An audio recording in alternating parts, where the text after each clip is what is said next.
The people inhabiting the river basin to the west of my imaginary hunter-gatherers live in the magical infertility zone. By default, every woman there is infertile, except for the queens, who also have the power to restore fertility, either by touching a woman, which makes her able to reproduce the natural way, or by giving her a token that a queen has imbued with fertility-giving powers, which makes the woman that receives it give birth to a clone of herself. But this applies only to humans, and the people inhabiting that river basin can plainly see that it does not work that way for their livestock. They are unaware of the reason why the difference exists, so they see it as an aspect of being human. It's just one of those things that makes humans different from animals.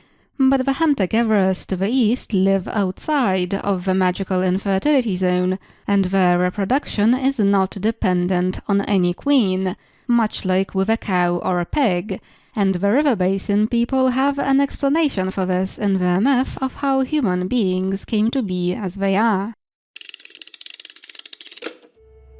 Back in the beginning of time, all human beings lived in the hills. They didn't know how to weave, so they were all naked. They didn't know how to build, so they didn't have houses. And they didn't know how to speak, so they didn't have language. And because they were animal-like, they reproduced as animals do. Then a goddess came down from the heavens. She taught people how to speak, she taught them how to weave, she taught them how to build their homes, and she taught them how to cultivate crops. She gave them culture and technology, and as she made them human, they became unable to reproduce with no external aid. So the goddess called her husband to come down to her from the heavens. They became the first king and queen, and humanity came to rely on them for their ability to make women able to conceive. But some people had stayed behind in the hills, and never really left the animal-like state, and their descendants still exist as hunter-gatherers, and they can speak, and they do have technology, and they do know how to build a more permanent dwelling. But the river basin people don't really concern themselves with those details. Most of them have never met their forager neighbors and don't care about what they might actually be like, while the traders who do meet them are really there just for the animal skins, which then will be turned into belts, slippers and capes, and the foragers really only care about what they receive in exchange. They don't know much about the river basin to the west. They have no clue about the magical infertility zone, and they speak a different language from the ones spoken by the river basin inhabitants. Immediately after the old world died and the new planet was formed, the people who ended up on the surface of the planet belonged to two different ethnic groups that spoke two different languages.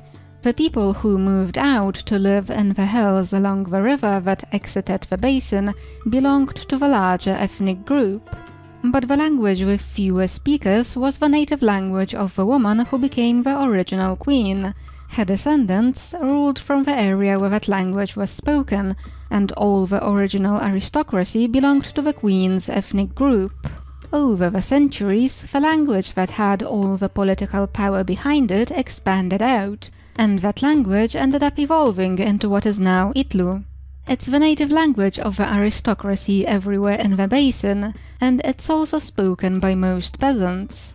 The language that once had more speakers diverged into two languages, one spoken by the peasants in the west of the basin, and the other one spoken by the hunter-gatherers.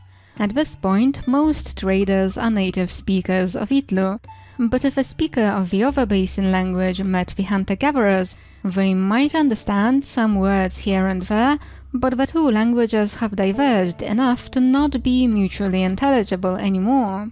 And so the foragers and the traders communicate in a trading pidgin, which is much too limited to allow for a conversation about cultural differences.